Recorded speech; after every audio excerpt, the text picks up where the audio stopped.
היוש, ברוכים הבאים לחלק 2. טוב, אז לנו קצת דברים כדי שתראו.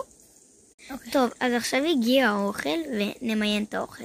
אז כאילו זה ההזמנה שלהם שהם מזמינים קול.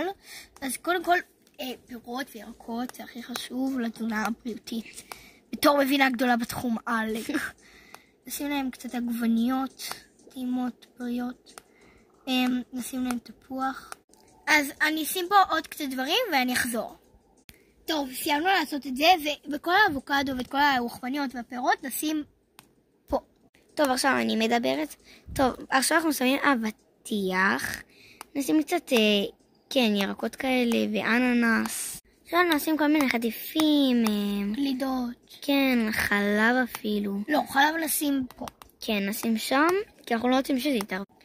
טוב, אז אנחנו שמים מוחמניות עכשיו. ואבוקדו. אבוקדו גם. לימון. אנחנו שמים הרבה ירקות, אנחנו לא נשים הרבה כאילו מתוקים. אולי בסלסלה הזאת נשים מתוקים. כן, וחלב. כן, אז עכשיו בואו נעשה את המתוקים. כל המתוקים זה עכשיו אנחנו נעשה את גלידות. המתוקים ואת כל החטיפים כזה. אתם מכירים את הגלידה אוריו? כן. זה. נביא להם ארטיקים וגלידות. ארטיק וגלידות, כל מיני כאלה.